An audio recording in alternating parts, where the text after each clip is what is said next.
नमस्कार दोस्तों, मेरा नाम टेकचंद है और आज हम इंडिया और रसिया के रिलेशंस के बारे में पढ़ेंगे। तो आज का जो हमारा जो टॉपिक रहने वाला है, इसमें हम सारे पर्सपेक्टिव्स को एक एक करके डिस्कस करेंगे। इंडिया और रसिया के बीच में जितने भी रिलेशंस हैं, हिस्टोरिकल, इकोनॉमिक, डिफेंस, साइंटिफिक और स्पेस वगैरह के बारे में।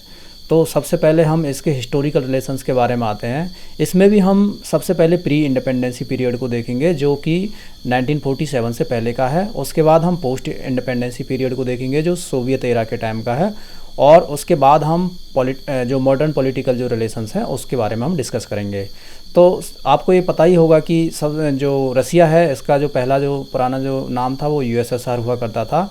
ये एक यूनियन होती थी जिसके अंदर सिर्फ रसिया ही नहीं, बहुत सारी कंट्रीज और भी होती थी। जो आप इसमें मैप के अंदर जो देख पा रहे हो, ये सारी कंट्रीज हैं, ये सारी की सारी यूएसएसआर के अंडर में आती थी। तो जो पर्पल कलर में जो जितनी भी आप कंट्रीज देख पा रहे हो, Estonia, Latvia, Lithuania, Ukraine and Georgia, ये सारी की सारी कंट्रीज़ अभी यूएसए के फेवर में रहती हैं। और जो रेड कलर में जो कंट्रीज़ आप देख पा रहे हो, ये सारी की सारी कंट्रीज़ अभी रसिया के फेवर में रहती हैं। और जो येलो कलर में कंट्रीज़ हैं, ये न्यूट्रल स्टांस रखती हैं अपना। तो ये है यूएसएसआर। 1991 के बाद ये रसिया एक अलग कंट्री बन गया था और ये सारी की सारी कंट्रीज़ इंडिपेंडेंट कंट्रीज़ अभी आज के टाइम में हैं फ़िलहाल। तो सबसे पहले हम प्री इंडिपेंडेंसी जो पीरियड है, इसके पीरियड में जो इंडिया के साथ जो रसिया के जो रिलेशंस हैं उसको हम पढ़ेंगे। तो सबसे पहले जो आए थे 1468 में 1472 के बीच में बहुत ही कम समय के लिए एक ट्रैवलर आए थे। इनका नाम था एम्फेंसेनी निकिटिन, जो इंडिया के जर्नी पे आए थे। उसके बाद 18वीं सेंचुरी में जो अस्त्राखान और मॉस्को और सेंट पीटर्सबर्ग जो सिटीज़ हैं, रसिया की इम्पोर्टेंट सिटीज़ हैं, इसमें बहुत सारे इंडियन मर्चेंट्स ने विज़िट किया था ट्रेड के लिए। और जो रसिया के साथ जो इंडिया का जो ट्रेड था उस टाइम पे, वो ट्रांजिट ट्रेड की तरह ट्रांजिट ट्रेड के नाम से जाना जाता है। क्योंकि जो रसिया है, जब हम वेस्टर्न कंट्रीज़ के साथ जो हम ट्रेड करते थे, तो रसिया और ईरान वगैरह ये बीच में पड़ते थे। तो जैसे ही हम इस मैप में देख सकते हैं कि इंडिया से जब हम वेस्टर्न कंट्रीज़ में जितना भी ट्रेड करते थे, तो बीच में जो एरिया जो पड़ता था हमारा ईरान और रसिया का ही पड़ता था। तो यहाँ पे भी हम अपना ट्रांजिट ट्रेड करते थे। इंडिया से कोई सामान लेके जा रहे हैं तो यहाँ पे सेल और बाई वगैरह करते थे। तो यही ट्रांजिट ट्रेड को बोला जाता है। उसके बाद जो फॉर्मल जो ट्रीटी हुई थी सबसे पहले इंडिया और रसिया के बीच में, वो हुई थी 1696 में। ये जो रसियन जो किंग जो थे, पीटर द ग्रेट थे, और इंडिया के जो किंग थे वो औरंगजेब थे। उस टाइम पे कमेंसमेंट ऑफ ट्रेड रिलेशंस 1696 में हुआ था ये। और ज़्यादातर जो इंडिया और रसिया का जो ट्रेड होता था वो लिनन फैब्रिक्स में होता था, कॉटन्स और सिल्क में होता था। और ज़्यादातर जो सामान बेचा जाता था वो Indian, Persian and Uzbek clothes जो थे वो इंडिया से रसिया में बेचे जाते थे। और एक सबसे बड़ी बात, जो इम्पोर्टेंट बात थी, वो ये थी कि जितना भी ट्रेड रसिया के साथ जो किया जाता था वो सारा का सारा टैक्सेज फ्री था, यानी कि एग्जेम्प्टेड था। किसी भी तरीके की कोई ड्यूटीज़ वगैरह नहीं अप्लाई होती थी उसके ऊपर। तो फ्री ट्रेड एग्रीमेंट टाइप से ही ये वर्क करता था। उसके बाद जब ब्रिटिश ऑक्यूपेशन होता है इंडिया का, तो ब्रिटिशर्स ने रसिया के साथ सारे के सारे कनेक्शंस तोड़ दिए थे। उसके बाद रसियन और इंडिया के बीच में कोई भी ट्रेड वगैरह कुछ भी कनेक्शंस नहीं थे। अभी आगे चलते हैं। 1801 यानी 1801 में सारपोल जो किंग थे रसिया के, उन्होंने फ्रांस से के साथ मिलके एक प्लान बनाया था ब्रिटिश इंडिया को इन्वेड करने का। उन्होंने ये सोचा था कि ये सारा का सारा जो ब्रिटिश इंडिया को हम इन्वेड कर सकते हैं। लेकिन जो सारपोल हैं, इनका असैसिनेशन हो जाता है। और उसके बाद जो अलेक्जेंडर फर्स्ट जो इनके जो सक्सेसर्स आते हैं, उन्होंने ये प्लान को कैंसिल कर दिया था इमीडिएटली। ठीक है। तो सबसे जो एम्बेसी जो इंडिया की रसिया के अंदर जो खुली थी, वो खुली थी 1821 में। बाद में 1952 में इसको हैंड ओवर कर दिया था इंडियन गवर्नमेंट के अंडर में। क्योंकि बीच में तो पूरा ब्रिटिशर्स थे, तो ब्रिटिशर्स ने 1947 में इंडिया को आज़ाद किया था। उसके बाद 1952 में एम्बेसी इंडिया के अंडर में आ चुकी थी पूरी तरह से। जो एम्बेसी ऑफ रशिया है न्यू दिल्ली के अंदर, ये भी खुली थी सबसे पहले मुंबई में खुली थी 1900 में। उसके बाद इसको शिफ्ट कर दिया था कोलकाता में 1910 में, जो बाद में न्यू दिल्ली में ट्रांसफ़र कर दी गई थी। ये एम्बेसीज हैं इंडिया और रसिया की एक दूसरी कंट्रीज़ में। नेक्स्ट चलते हैं।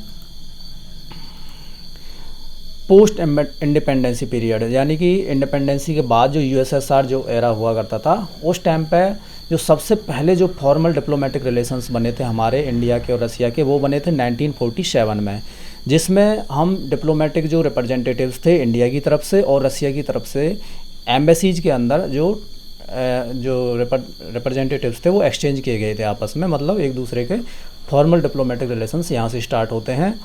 और जो सबसे पहला जो डेवलपमेंट हुआ था इंडिया रसिया रिलेशंस में, वो 1951 में हुआ था, जब कश्मीर डिस्प्यूट के ऊपर वीटो लगाया था रसिया ने यूनाइटेड नेशंस सिक्योरिटी काउंसिल के अंदर, क्योंकि रसिया क्या है, एक परमानेंट मेंबर है यूएनएससी का, तो उस टाइम पे इन्होंने वीटो लगा दिया था कश्मीर डिस्प्यूट को डिस्कस करने के लिए। उसके बाद जो रसिया ने नॉन अलाइनमेंट मूवमेंट जो इंडिया का था उसको भी पूरी तरह से सपोर्ट किया था। और उसके बाद 1955 में प्राइम मिनिस्टर जवाहरलाल नेहरू का जो फर्स्ट विजिट होता है सोवियत यूनियन का, ये इसके बाद बहुत सारी डेवलपमेंट्स होती हैं, जिसमें जो रसिया ने इंडियन सॉवरेनिटी जो कश्मीर रीजन के ऊपर और गोवा रीजन के ऊपर, जो गोवा जो था वो पोर्तुगीज के अंडर में था उस टाइम पे, तो इसको बोला था कि ये दोनों के दोनों जो रीजन्स हैं ये इंडिया के ही पार्ट हैं और ये इस पर इंडिया का पूरा अधिकार है, कश्मीर रीजन के ऊपर और गोवा तो बाद में पोर्तुगीज से छुड़ा लिया गया था, लेकिन कश्मीर का जो इश्यू है वो अभी भी बना हुआ है। तो ये था डेवलपमेंट। उसके बाद जो नेगेटिव इम्पैक्ट हुआ यूएसएसआर का जो इंडिया के साथ जो रिलेशंस थे, वो तब हुआ जब यूएसएसआर और चाइना की जो रिलेशंस हैं वो बहुत ज़्यादा क्लोज आने लग गए थे। इसकी वजह से हमारा जो रसिया के साथ जो रिलेशन थोड़ा सा ख़राब हुआ था। 1951 बॉर्डर डिस्प्यूट हुआ था इंडिया और चाइना का, और उसके बाद सिनो इंडियन वार जो 1962 में जो हुआ था, इन दोनों के दोनों वार्स के बीच में जो रसिया है वो पूरी तरह से न्यूट्रल था दोनों कंट्रीज़ के लिए। 1962 में सोवियत यूनियन जो थी हमारे, जो रसिया को ही सोवियत यूनियन बोलते थे, तो एक टेक्नोलॉजी ट्रांसफ़र का एक एग्रीमेंट किया था, जिसमें MiG-21 फाइटर जेट्स हैं वो इंडिया के अंदर ही मैन्युफैक्चर किए जाएंगे, जिसमें पूरा का पूरा जो टेक्नोलॉजी था उसको ट्रांसफ़र किया गया था। यही same to same technology China को डिनाई किया था उस टाइम पर। तो ये समझ सकते हो आप कि रसिया के लिए इंडिया बहुत ज़्यादा इम्पोर्टेंट था उस टाइम पर।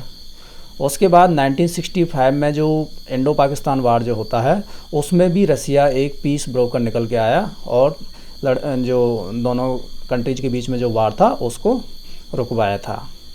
उसके बाद 1971 जो इंडो पाक वार जो होता है, इसमें भी जो चाइना न्यूट्रल रहता है, यूएसए का जो प्लान रहता है इस लड़ाई में, वो सोचता है कि कहीं चाइना इस लड़ाई में बीच में ना आ जाए, तो इसको चाइना को काउंटर करने के लिए जो यूएसए है ये पूरा अपना जो नेवल शिप्स हैं वो इंडियन ओशियन में भेज देता है पाकिस्तान की सपोर्ट करने के लिए इंडिया के अगेंस्ट में।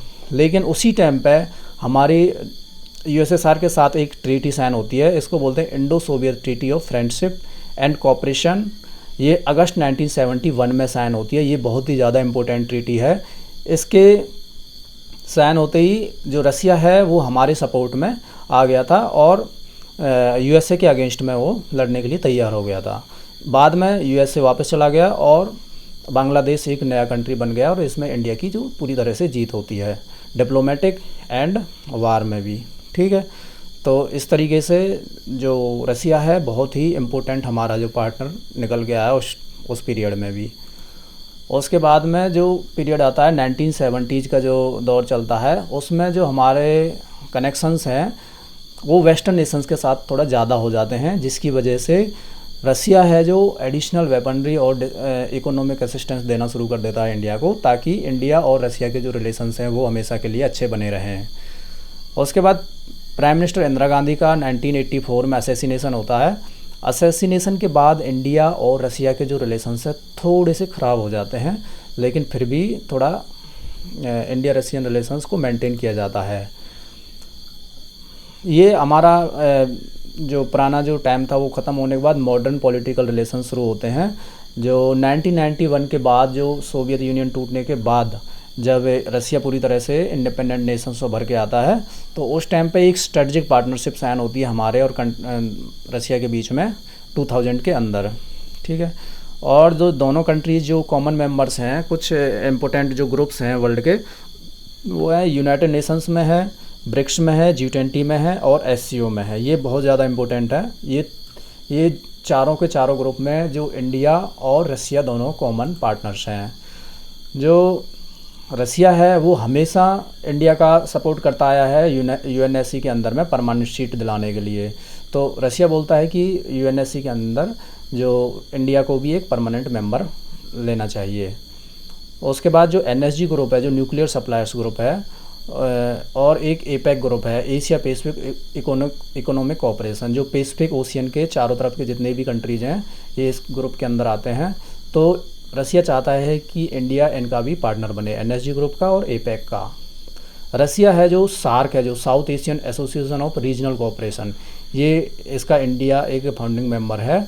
तो इसका एक ऑब्जर्वर स्टेटस मिला हुआ है रसिया को। रसिया अभी इस पे बात कर रहा है कि इसमें सार्क का वो परमानेंट मेंबर बनने के लिए पूरी कोशिश कर रहा है। ठीक है।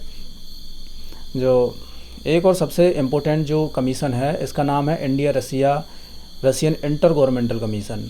ये एक बहुत ही इम्पोर्टेंट है, जिसमें गवर्नमेंट लेवल की जो टॉक्स हैं वो कंटिन्यू होती रहती हैं एनुअल लेवल पर, और ज़्यादा से ज़्यादा जितने भी डिपार्टमेंट हैं इंडिया की तरफ से एंड रसिया की तरफ से इसमें टॉक करते हैं। तो ऐसा इस तरीके का जो कमीशन है वो जो रसिया की तरफ से सिर्फ 2 ही कंट्रीज़ के साथ है, वो है इंडिया के साथ और दूसरा है जापान के साथ। और इंडिया का इस तरीके का जो भी कमीशन है वो सिर्फ और सिर्फ रसिया के साथ है, और किसी भी इंटरनेशनल लेवल पे किसी भी कंट्री के साथ हमारा ऐसा कोई रिलेशन नहीं है। और ये जो जितनी भी इसमें IRGC की जो टॉक्स होती हैं वो पूरा का पूरा गवर्नमेंट लेवल पर होती हैं, यानी कि हम सारी की सारी चीज़ें हम आपस में डिस्कस करते हैं इस ग्रुप के अंदर, इस कमीशन के अंदर। तो ये इस कमीशन के बारे में थोड़ा सा जान लेते हैं। इस कमीशन के 2 पार्ट्स होते हैं बेसिकली। जो फर्स्ट जो पार्ट होता है वो करता है कवर ट्रेड को, economic, scientific, technological and cultural cooperation को देखता है। जो इसको जो हेड करते हैं वो रशियन डिप्टी प्राइम मिनिस्टर करते हैं, और इंडिया की तरफ से इंडियन एक्सटर्नल अफेयर्स मिनिस्टर करते हैं। जो सेकंड जो पार्ट होता है इस कमीशन का वो देखता है मिलिट्री टेक्निकल कोऑपरेशन को। इसको जो हेड करते हैं वो डिफेंस मिनिस्टर्स करते हैं दोनों कंट्रीज़ की तरफ से। तो ये बहुत इम्पोर्टेंट है, इसका थोड़ा सा आप स्क्रीनशॉट ले सकते हैं। नेक्स्ट हम इसमें चलते हैं oil and chemical fertilisers at discounted rate in to India. तो जो रसिया और यूक्रेन का जब वार होता है तो रसिया को इंटरनेशनल सैंक्शंस का थ्रेट मिलता है और लगाए जाते हैं कि कोई भी कंट्री रसिया से कोई भी ऑयल या तो गैस या तो कोई भी ट्रेड हायर लेवल पर ट्रेड नहीं करेगा। इसको रोकने के लिए जो USA है वो सैंक्शन लगाता है। तो इस सैंक्शंस के बावजूद भी इंडिया है जो रसिया से बहुत सारा ऑयल परचेज करता है एट डिस्काउंटेड रेट पर। इसकी वजह से ही जो हमारा जो ट्रेड वॉल्यूम हुआ करता था 2021-22 के बीच में वो 13 बिलियन था, जो बढ़कर 27 बिलियन हो गया 2022 के अंदर में ही लास्ट में। और ये और भी ज़्यादा बढ़कर 2024 जो 25 का जो फाइनेंशियल ईयर है उसमें 68.7 बिलियन तक पहुंच गया है इसका जो ट्रेड वॉल्यूम है इंडिया और रसिया के बीच का। और उसके बाद जो इंडिया का क्या है, मल्टी अलाइनमेंट स्ट्रेटजी जो अपनाता है इंडिया, ताकि सिर्फ और सिर्फ रसिया के ऊपर डिपेंडेंट ना रह सके। तो जो वेस्टर्न नेशंस हैं, फ्रांस वगैरह और USA वगैरह, उनसे भी हमारा जो डील है वो थोड़ा बहुत चलता रहता है, जो कि इंडिया और रसिया को एक नेगेटिव इम्पैक्ट देता है। और दूसरा नेगेटिव इम्पैक्ट क्या है, रसिया का चाइना के साथ बहुत ज़्यादा अच्छा रिलेशन है, उसकी वजह से भी इंडिया और रसिया का जो रिलेशन है थोड़ा सा नेगेटिव इम्पैक्ट देता है। इन जुलाई 2024 प्राइम मिनिस्टर नरेंद्र मोदी जो विजिट करते हैं रसिया को, और जो सबसे बड़ा जो 9 स्ट्रेटजिक एरियाज़ पर यहाँ पर डिस्कशन होता है, जिसमें हमारा न्यूक्लियर एनर्जी और मेडिसिन वगैरह के ऊपर बात चलती हैं। और उस टाइम पे जो बायलैटरल जो रिलेशंस हैं उसमें इम्प्रूवमेंट करने की बात करते हैं 2030 तक, और भी ज़्यादा जो ट्रेड में इम्प्रूवमेंट की बात चलती हैं इसमें। ये यहाँ पे ख़त्म होता है हमारा जो ट्रेड वाला जो सीन रहता है। उसके बाद मिलिट्री रिलेशंस पे हम आते हैं सीधा। मिलिट्री रिलेशंस में जो रसिया और इंडिया का जो कोऑपरेशन है वो है, बहुत सारे जो मिलिट्री इक्विपमेंट्स हैं हम रसिया से ख़रीदते हैं, और बहुत सारे मिलिट्री इक्विपमेंट्स हैं जिसमें हम जॉइंट वेंचर्स करते हैं, यानी कि हम दोनों मिलकर बनाते हैं उनको और सेल वगैरह परचेज करते हैं दूसरी थर्ड कंट्रीज़ को। तो इसमें जो सबसे ज़्यादा जो मेक इन इंडिया को, जो हमारा जो इंडियन का जो इनिशिएटिव है, उसको ये बहुत ज़्यादा सपोर्ट करते हैं। इसमें रसिया और इंडिया ने मिलके जो चीज़ें बनाई है वो नेवल फ्रिगेट्स वगैरह बनाए हैं।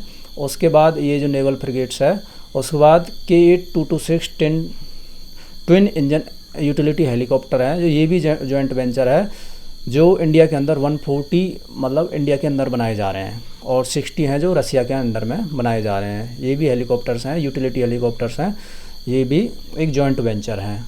उसके बाद जो ब्रह्मोस क्रूज मिसाइल है, ये भी एक जॉइंट वेंचर है, जिसमें 50.5% इंडिया का जो स्टेक है और 49.5% जो रशियन स्टेक्स है। तो ये भी बहुत ही ज़्यादा इम्पोर्टेंट डेवलपमेंट है। एंड ये है हमारा KA-226T twin engine utility helicopters, और ये हमारी ब्रह्मोस मिसाइल है। अच्छा, ब्रह्मोस मिसाइल के कुछ फीचर्स हैं, इसके बारे में हम थोड़ा सा जान लेते हैं। सबसे पहले तो ये एक सुपरसोनिक स्पीड से काम करती है, यानी कि इसकी जो स्पीड है वो है 2.8 to 3.0 मैक तक, यानी कि जो साउंड की जो स्पीड है उससे भी ज़्यादा स्पीड इसकी देखी जा रही है यहाँ पे। और जो इसकी जो वर्सेटिलिटी है, यानी कि ये कहीं से भी इसको लॉन्च किया जा सकता है, सी से, एयर से, अंडर वाटर से, कहीं से भी इसको लॉन्च किया जा सकता है। तो इसकी कैपेबिलिटीज़ आप देख सकते हो। और उसके बाद इसकी जो रेंज है वो 290 किलोमीटर्स है, थी पहले, अभी इसको बढ़ा दिया गया है, 400 किलोमीटर्स इसकी रेंज कर दी गई है, और इसको 800 किलोमीटर्स तक इसकी जो रेंज है बढ़ाने की बात चल रही है। आगे फ्यूचर में इसका 800 किलोमीटर्स तक की रेंज हो जाएगी। और ये फायर एंड फॉरगेट प्रिंसिपल पर काम करती है, यानी कि एक बार आप फायर कर दो, उसके बाद इसको भूल जाओ। तो ये एक इसका जो ब्रह्मोस जो मिसाइल है, ये बहुत ही एडवांस्ड लेवल की जो मिसाइल है, और ये वर्ल्ड के अंदर जो इतनी स्पीड से चलने वाली एक पहली मिसाइल है, इसका भी एक ध्यान रखना है। तो ये हम जॉइंटली हम इसको मैन्युफैक्चर कर रहे हैं और थर्ड कंट्रीज़ को इसको सेल भी कर रहे हैं हम। तो ये बहुत ही हमारा एक अच्छा इनिशिएटिव है इंडिया और रसिया का। इसके बाद है सिप्री की रिपोर्ट आई थी रसिया और इंडिया के जो आर्म्स डीलिंग के ऊपर। इसमें सिप्री ने बोला था कि जो इंडिया है रसिया का लार्जेस्ट वो मतलब आर्म्स इम्पोर्टर्स है, और इसमें 2013 एंड 17 एंड 2018 एंड 22 दोनों रिपोर्ट्स में सिप्री ने बोला है कि जो इंडिया है वो लार्जेस्ट इम्पोर्टर्स है रसियन मिलिट्री हार्डवेयर्स का। लेकिन अभी हम देख पा रहे हैं कि जो हमारा जो परचेज है रसिया से वो थोड़ा सा घट गया। पहले 64% होता था, अभी 45% हो गया है, क्योंकि हमने जो राफेल वगैरह की जो डील की थी फ्रांस से, उसकी वजह से हमारा जो थोड़ा टिल्ट है वो वेस्टर्न नेशंस की तरफ चला गया है। तो ये यहाँ पे हम देख सकते हैं। नेक्स्ट चलते हैं। 10 ईयर एग्रीमेंट होता है 1997 में, मिलिट्री टेक्निकल कोऑपरेशन है ये भी एक प्रकार का, जिसमें हम जॉइंटली हम डेवलप करेंगे, इंडिया और रसिया मिलके जो भी कुछ भी हम मिलिट्री हार्डवेयर को डेवलप करेंगे, टेक्नोलॉजी को एक दूसरे को ट्रांसफ़र करेंगे, ठीक है। उसके बाद ट्रेनिंग वगैरह करेंगे, और सर्विस टू सर्विस कॉन्ट्रैक्ट्स रहेगा। इसमें हम ज़्यादा से ज़्यादा जॉइंटली हम काम करने की बात की गई है। यही हमारा एग्रीमेंट है 1997 का। उसके नेक्स्ट चलता है एक हमारा डिफेंस कोऑपरेशन पैक्ट आता है 2009 का। इसको हमने रिन्यू किया है, जिसके अंदर हम 5th जनरेशन फाइटर एयरक्राफ्ट्स हैं, इनको डेवलप करेंगे जॉइंटली और थर्ड कंट्रीज़ को सेल करेंगे। दूसरा होता है एक मल्टी रोल ट्रांसपोर्ट एयरक्राफ्ट। इन दोनों चीज़ों को हम इसमें डेवलप करेंगे और सेल करेंगे। जो 5th जनरेशन फाइटर एयरक्राफ्ट होते हैं, इनके बारे में थोड़ा हमको जान लेना बहुत ज़रूरी है, क्योंकि ये इम्पोर्टेंट है। जो 5th जनरेशन जो एयरक्राफ्ट होते हैं, ये फंडामेंटली मतलब स्टेल्थ जो इसका जो बॉडी है वो बहुत ज़्यादा टफ मान सकते हैं, और इंटरसेप्ट नहीं होते हैं बहुत जल्दी से। तो इसका की फीचर्स यही है। इसके अंदर बहुत सारे सेंसर्स लगे होते हैं, और ये सुपर क्रूज है, यानी कि जो साउंड की जो स्पीड है उससे भी जो ज़्यादा स्पीड से ये चल सकते हैं, जिससे कि ये किसी भी रडार वगैरह के अंडर में नहीं आते हैं। और एडवांस्ड लेवल के जो सेंसर्स इसमें लगे होते हैं, और जो कि ग्राउंड लेवल की जितनी भी एक्टिविटीज़ हैं उनको रियल टाइम में मॉनिटर करते रहते हैं, और ग्राउंड से पूरी तरह से कनेक्टेड रहते हैं। जो एग्जांपल्स हैं 5th जनरेशन एयरक्राफ्ट्स के, वो हैं F-22 राफ्टर, ये USA का है। उसके बाद F-35 लाइटनिंग 2 है, ये भी USA का है। और ये J-20 है, ये चाइना का है। और Su-57 ये रसिया का है। ये सारे के सारे जितने भी एयरक्राफ्ट्स हैं, ये 5th जनरेशन एयरक्राफ्ट्स हैं। तो इसी 5th जनरेशन एयरक्राफ्ट्स को बनाने की बात चल रही है। जो कि इंडिया और रसिया मिलकर जॉइंट वेंचर के रूप में बनाने की बात चल रही है, और इन्हीं एयरक्राफ्ट्स को फिर हम दूसरी कंट्रीज़ में सेल कर सकते हैं। उसके बाद एक डील हुई थी 42 न्यू सुखोई डील इन 2012 में, जिसमें इंडिया को बोला गया था कि हम दोनों जो पहले जो सुखोई जो बन रहे थे 230 के समथिंग बन रहे थे इंडिया के अंदर ही, तो 42 नए सुखोई भी इंडिया के अंदर बनेंगे। लेकिन बाद में ये जो डील है इससे रसिया विदड्रॉ कर गया था 2018 के अंडर में। तो ये एक इम्पोर्टेंट डेवलपमेंट्स है, इसको भी हम याद रख सकते हैं। उसके बाद सबसे जो इम्पोर्टेंट जो डील है वो है S-400 ट्रायम्फ की डील है। ये एक डिफेंस सिस्टम है, surface to air defence missile system है, जिसके अंदर हमने इंडिया ने रसिया के साथ जो डील की थी वो 5.43 बिलियन की जो डील थी, ये तब की गई थी कि क्योंकि यूएसए ने क्लियरली बोला हुआ था अगर कोई भी कंट्री S-400 ट्रायम्फ डील करता है रसिया के साथ या ख़रीदता है S-400 को, तो उसके ऊपर हम कार्ड्स एक्ट के थ्रू सैंक्शंस इम्पोज कर सकते हैं। तो फिर भी इंडिया ने रसिया के साथ ये डील किया और S-400 triumph surface to air missile system को अपने इंडिया में लेके आए। जो कार्डसा एक्ट है, अभी हम कार्डसा के बारे में थोड़ा सा हम जान लेते हैं। ये 2017 में एक लॉ पास किया था यूएसए ने, जिसके अंदर वो Iran, North Korea and Russia को टारगेट करते हैं। अगर कोई भी कंट्री ईरान, नॉर्थ कोरिया और रसिया से कोई भी चीज़ परचेज करता है तो वो अपने सैंक्शंस लगा के उनके जो ट्रेड वगैरह को और इस सब चीज़ों को, डिफेंस इक्विपमेंट्स वगैरह जो भी कुछ चीज़ें खरीदते हैं हम, उन पर रोक लगाने की पूरी तरह से कोशिश करता है और ट्रेड पर पूरी तरह से कंट्रोल करने की कोशिश करता है।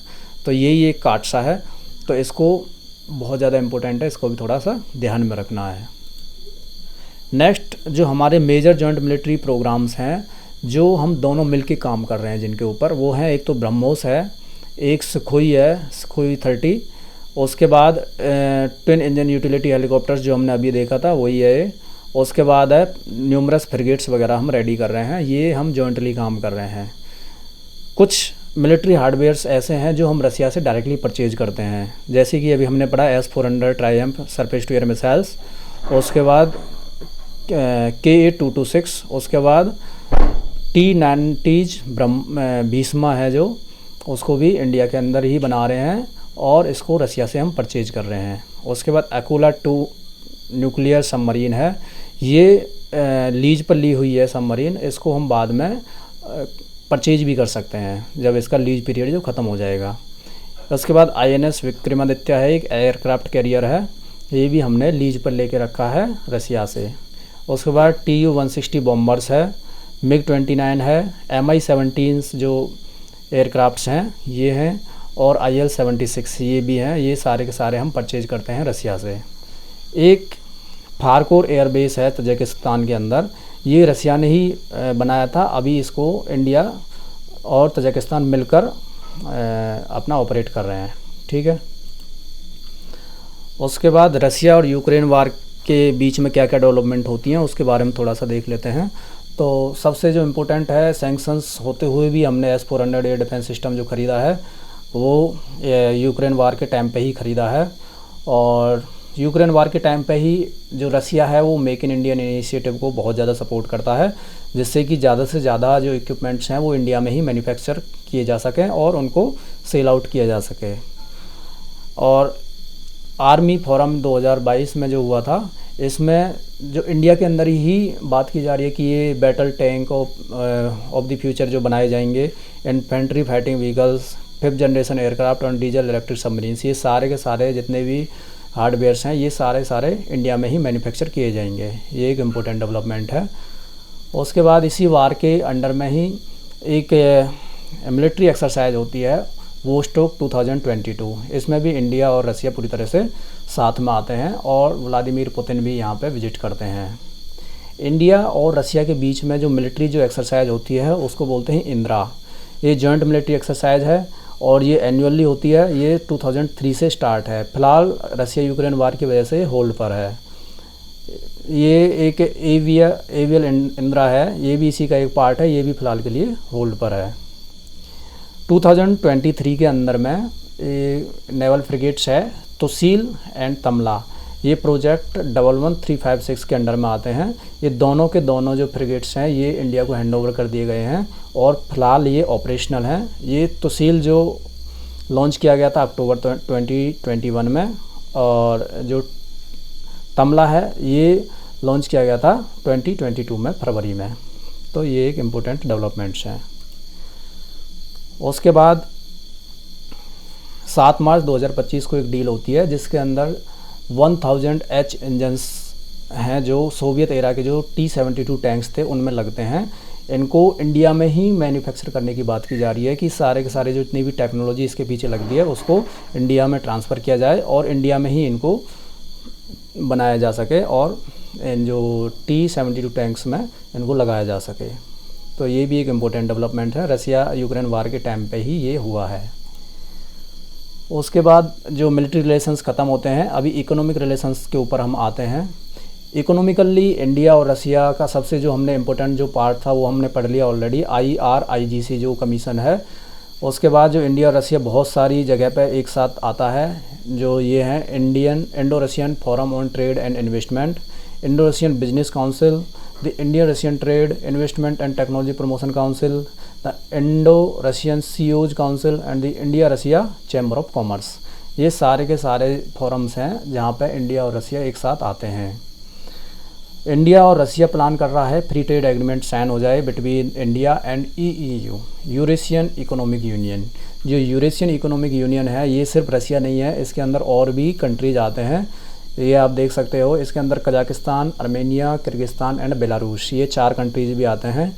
और अगर हमारा फ्री ट्रेड एग्रीमेंट साइन होता है EEU के और इंडिया के बीच में तो एक बहुत ही बेनिफिशियल होगा, क्योंकि इसमें रसिया ही नहीं और भी 4 कंट्रीज और भी जुड़ेंगे एक साथ में ही।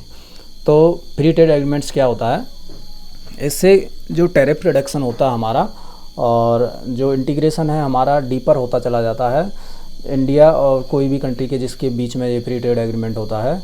मार्केट का एक्सेस मिलता है, ट्रेड में इंक्रीजमेंट होता है और इकोनॉमिक ग्रोथ होती है दोनों कंट्रीज की, और जॉब क्रिएशन भी होता है।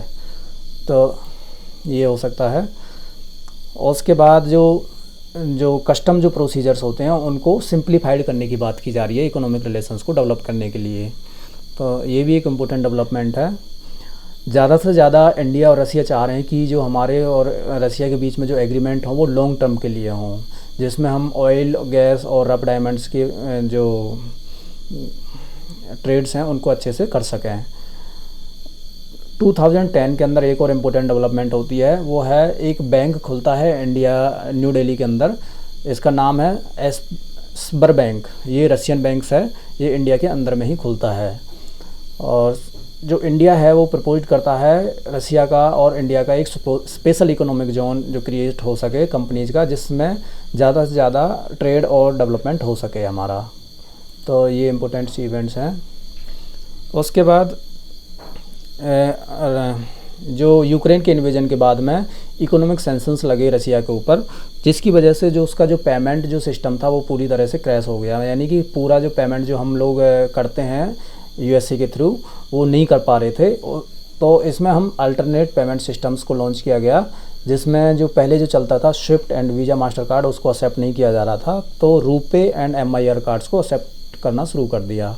इसमें एक और हमारा रूपी रूबल एक्सचेंज सिस्टम है जो इसको भी एग्रीमेंट हुआ, जिसमें हम दोनों कंट्रीज आपस में एक दूसरे से जो ट्रेड कर सकें रूपी और रूबल के अंदर ही, जिसमें आपको इंटरनेशनल करेंसी की ज़रूरत ना पड़े। ठीक है, तो ये भी एक इम्पोर्टेंट इवेंट्स हुआ था अभी रिसेंट में ही। तो ये यूक्रेन वार के टाइम पे ही हुए हैं दोनों चीज़। और उसके बाद जो वीज़ा सिस्टम है जो इंडिया का, उसको थोड़ा सिंप्लीफाई कर दिया गया है, जिससे कि टूरिज़्म जो सेक्टर है वो इंक्रीज़ हुआ है 22% तक। ज़्यादा से ज़्यादा रशियन ट्रैवलर्स इंडिया में विज़िट कर रहे हैं अभी। तो ये भी इम्पोर्टेंट इवेंट्स है। IT इंडस्ट्रीज़ में कोऑपरेशन की बात चल रही है। IT इंडस्ट्रीज़ के अंदर क्या है, इंडिया का स्ट्रॉन्ग पॉइंट है IT इंडस्ट्रीज़ में पहले से ही।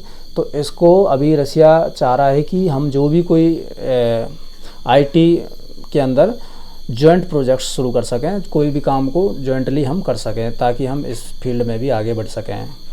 तो ये हुआ है 2024 में जो रसिया को क्या है, ह्यूमन रिसोर्सेज की ज़रूरत पड़ी हुई है।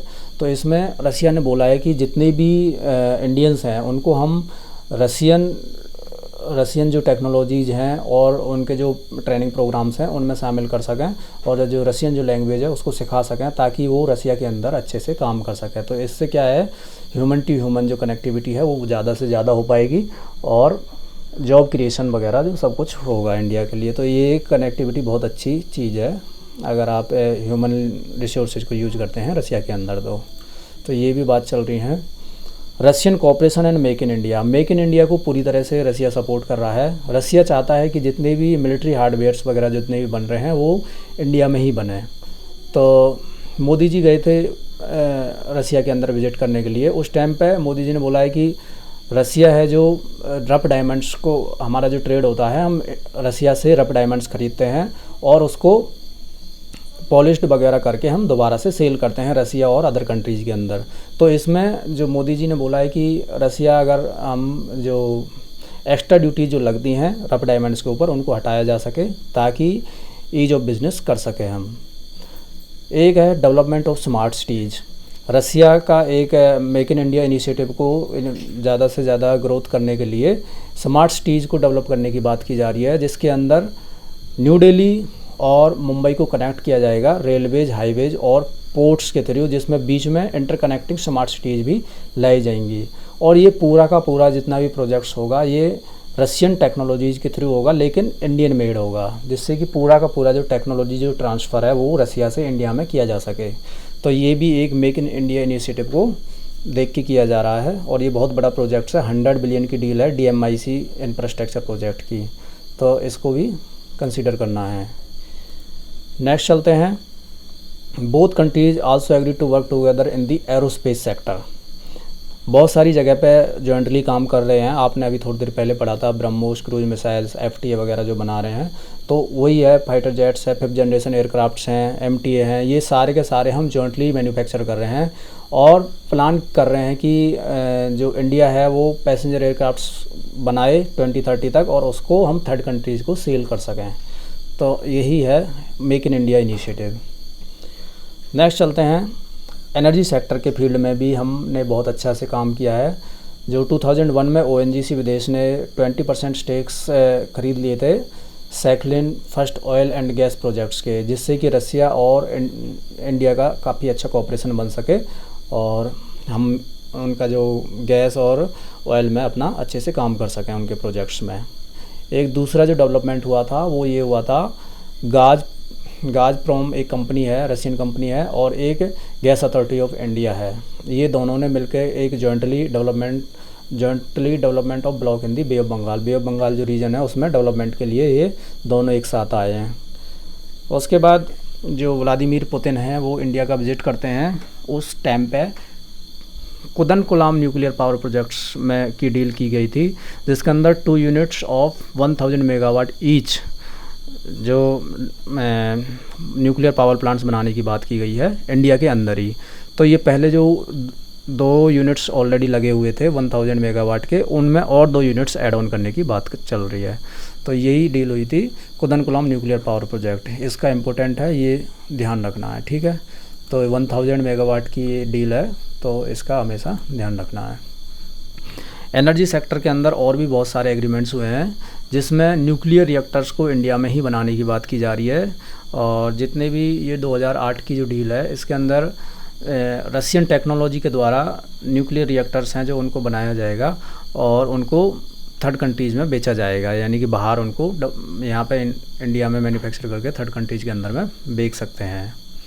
उसके बाद एक हाइड्रोकार्बन पाइपलाइन सिस्टम है, जिसमें हम जितने भी अपना ऑयल वगैरह को और रसिया के साथ हम कनेक्टिविटी अच्छे से बना सकें और आसानी से इसका ट्रांसपोर्टेशन कर सकें।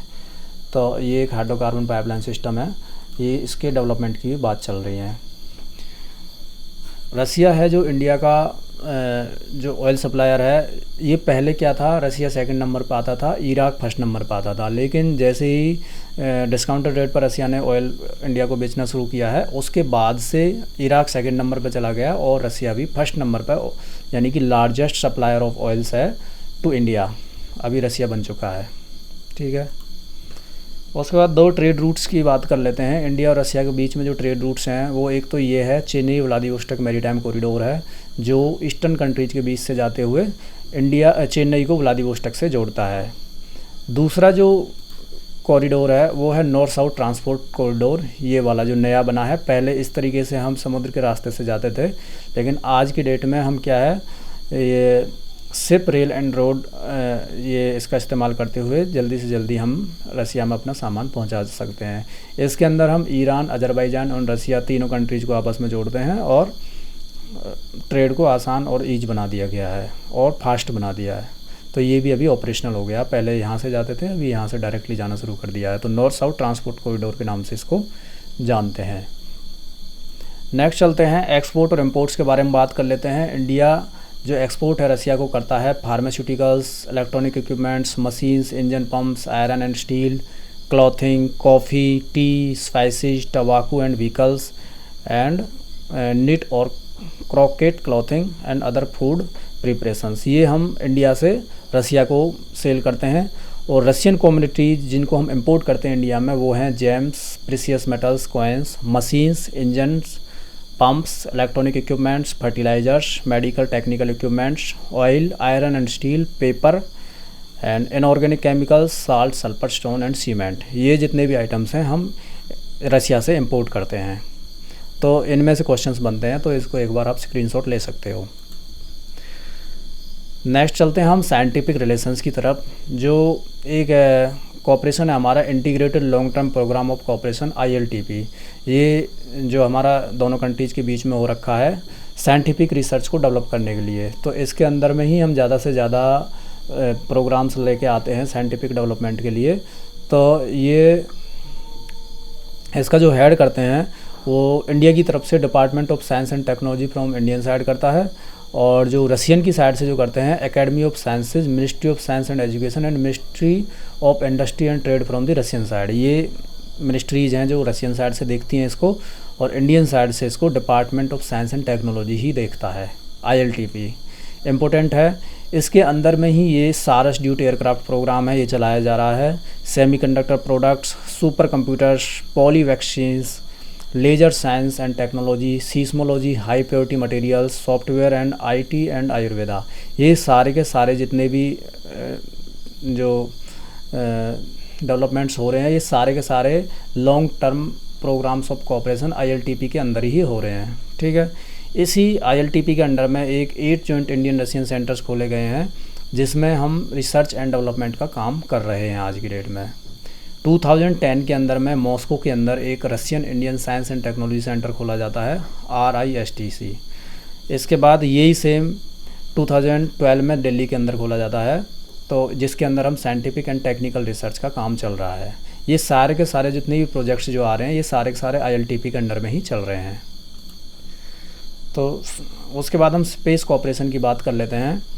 जो सबसे जो पहले जो आर्यभट्ट हमारा जो सैटेलाइट था वो स्पेस के अंदर छोड़ा था, रसिया के हेल्प से ही छोड़ा था, वो 1975 में छोड़ा था। ठीक है, और ये जो साइंटिस्ट के नाम पे ही छोड़ा था, इसका नाम था आर्यभट्ट। उसके बाद जो पहला मैन था इंडिया का, राकेश शर्मा, वो भी सोवियत यूनियन की हेल्प से ही स्पेस में गया था। इनका नाम जो मिशन का नाम था, इसका नाम था इंटरकॉस्मोस स्पेस प्रोग्राम। उसके बाद 2004 में प्रेसिडेंट व्लादिमीर पुतिन जो इंडिया का जो विजिट करते हैं उस टाइम पे 2 सबसे इम्पोर्टेंट डील्स होती हैं, और ये जो एग्रीमेंट्स हैं इनके नाम है inter governmental umbrella agreements on cooperation in the outer space for peaceful purpose, और जो दूसरा जो एग्रीमेंट होता है वो होता है inter space agency agreement on cooperation in the Russian satellite navigation system GLONASS. ये दोनों इम्पोर्टेंट हैं। दोनों जो डेवलपमेंट हुए थे वो 2004 में हुए थे। उसके बाद नेक्स्ट चलते हैं, स्पेस कोऑपरेशन के अंदर ही एक इंडियन कॉस्मोनॉट ट्रेनिंग प्रोग्राम चलाया जा रहा है, जिसके अंदर इंडियन जो पायलट्स हैं उनको ट्रेनिंग दी जा रही है ताकि वो स्पेस मिशन के लिए तैयार हो सकें। और जो गगनयान जो मैन मेड मिशन है, ह्यूमन स्पेस फ्लाइट है, उसको इम्प्रूव करने के लिए ये जितनी भी ट्रेनिंग वगैरह जो ट्रेनिंग प्रोग्राम जो चल रहे हैं वो रसिया की हेल्प से चल रहे हैं। रसियन जो हमारा जो गगनयान मिशन है उसमें बहुत सारे इक्विपमेंट्स भी सप्लाई कर रहा है, और जैसे कि crew transport spacecraft, space suits, arm chairs and lodgements and products, ये सारे के सारे रसियन इक्विपमेंट्स हैं जो इंडिया को वो रसिया दे रहा है। तो ये हो गया। नेक्स्ट चलते हैं। ठीक है, तो कंक्लूजन पर आ जाते हैं, ये यहीं पे ख़त्म होता है। इंडिया और रसिया एक स्ट्रॉन्ग रिलेशंस बना के चल रहा है पहले से ही, लेकिन इसमें हमारे जो डिफेंस, स्पेस, न्यूक्लियर एनर्जी है, ट्रेड हैं, ये बहुत अच्छे से चल रहे हैं। लेकिन कुछ जगह पे हमारे सामने चैलेंजेज भी हैं, जैसे कि यूक्रेन कॉन्फ्लिक्ट होता है और अमेरिका सैंक्शंस लगाता है, तो इंडिया के ऊपर भी अमेरिका चाह रहा है कि कुछ सैंक्शंस लगाए जा सकें, जिससे कि उनका इंडिया का और यूएसए का जो ट्रेड है वो बहुत ज़्यादा अफेक्ट कर रहा है। दूसरा चैलेंज ये है, रसिया और चाइना है, उनके जो रिलेशंस है बहुत ज़्यादा डीप हो रहे हैं, जिसकी वजह से इंडिया के सामने बहुत बड़ा चैलेंज है, और रसिया और इंडिया के जो रिलेशंस है थोड़े से ख़राब होते हुए दिख रहे हैं अभी। और तीसरा सबसे बड़ा जो चैलेंज है वो ये है कि यूएसए है जो वो सैंक्शंस लगा रहा है, और फ्यूचर में हम चाहते हैं कि हमारा जो रसिया का जो रिलेशंस है वो बना रहे। तो इसको इम्प्रूव करने के लिए हमें क्या है, और ज़्यादा कनेक्टिविटी और ये प्रोजेक्ट्स लाने की ज़रूरत है। और कुछ सेक्टर्स में ट्रेड वगैरह के उसमें हमारा अच्छा चल ही रहा है, लेकिन हमें जो मिलिट्री जो सेक्टर्स हैं उन पर थोड़ा ज़्यादा फोकस करने की ज़रूरत है। हमें ज़्यादा डिपेंडेंसी भी रहने की ज़रूरत नहीं है रसिया के ऊपर, तो उसके लिए भी हमें थोड़ा सा इम्प्रूवमेंट की ज़रूरत है। चाइना के साथ भी हमारे रिलेशंस को इम्प्रूव करने की ज़रूरत है। तो ये जो टॉपिक है यहीं पे समाप्त होता है। Thank you.